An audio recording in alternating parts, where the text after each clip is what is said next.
Je suis très enthousiaste pour les entreprises en croissance. Au cours des 24 derniers mois, les investisseurs se sont rués sur les actions de valeur et les ont rendues très dispendieuses. Les entreprises de croissance sont devenues très abordables. Lorsque l'économie ira mieux, les profits des actions de valeur vont exploser car ces entreprises ont beaucoup réduit leurs coûts. On verra alors de plus hauts ratios cours-bénéfices car les investisseurs seront prêts à payer plus cher pour cette croissance. La situation est très positive pour ce secteur en ce moment.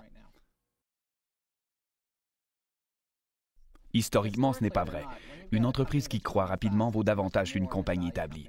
Ces 2 dernières années, les investisseurs sont devenus méfiants et préoccupés par le marché, l'économie et les possibilités d'inflation. Ils se sont tous rués sur les titres de valeur et ont payé des prix beaucoup trop élevés pour des entreprises qui ne sont pas aussi sûres qu'elles en ont l'air.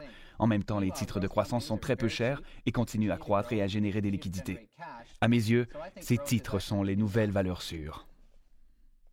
Si l'économie croît rapidement, vous ferez beaucoup d'argent avec les titres de croissance. Leurs revenus et leurs ratios augmenteront quand la croissance s'accélérera. Si la reprise de l'économie est plus lente, votre rendement sera tout de même très bon. Elles continueront de bien faire et surtout, elles continueront de faire de l'argent. C'est simple, leur santé financière est excellente, elles ont accès à du financement, elles ont coupé leurs dépenses, leur rendement sera intéressant, quel que soit le climat économique. Pas du tout, je pense que la fête ne fait que commencer. 2009 a été la première année où les titres de croissance ont fait mieux que les titres de valeur. Il y a des compagnies qui croissent de 50 à 70%, évaluées à 10 fois les bénéfices, alors que des entreprises établies ont une croissance de 1 ou 2% à 25 fois les bénéfices. Les titres de croissance ont une croissance plus rapide et leurs évaluations sont nettement inférieures. Dans ce contexte, vous pouvez faire d'une pierre deux coups, soit profiter d'une croissance de l'évaluation et des bénéfices. Vous pouvez faire du 400% si l'évaluation et les bénéfices doublent en même temps. L'environnement est idéal pour les titres de croissance en ce moment.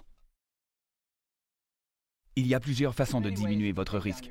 D'abord, l'évaluation de ces entreprises est très basse. Ensuite, les banques n'aiment pas les compagnies en croissance car leurs revenus peuvent être instables. Comme ces compagnies n'ont pas de dette, elles ont beaucoup de liquidités. Puis, ces compagnies continuent de grandir, donc de générer des bénéfices et des liquidités. Finalement, il y a de grandes entreprises qui existent depuis 50, 60 ans et dont l'évaluation est aussi basse que celle des faibles capitalisations.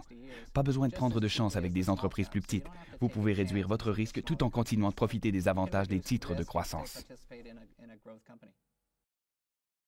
Chaque investisseur est différent, mais je crois que la meilleure façon de gérer l'inflation est d'investir dans les titres de croissance. Ils ont un bon potentiel d'appréciation et leurs bénéfices augmentent. Ils vous protégeront contre l'inflation.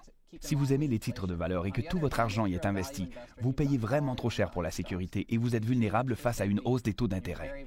Je pense que 20 à 25% en titres de croissance est le choix approprié, mais il demeure préférable d'en parler avec votre conseiller financier. En premier lieu, je veux avoir un portefeuille diversifié. Alors j'évite de parier sur un seul secteur. Quand je trouve une entreprise dont la croissance est exceptionnelle, je veux savoir pourquoi elle croît aussi rapidement et si cette croissance peut être soutenue à long terme. On parle aux gestionnaires et aux clients. On contacte aussi les compétiteurs qui sont de bonnes sources d'informations. On essaie de voir si cette compagnie peut continuer de grandir. Nous sommes prêts à payer plus cher pour ce type de croissance, surtout si nous croyons qu'elle va se maintenir dans le temps et que la compagnie est bien gérée. Il y a toujours sur le marché une compagnie dont la croissance est exceptionnelle. Notre travail, c'est d'utiliser notre expérience et nos ressources pour trouver cette prochaine merveille.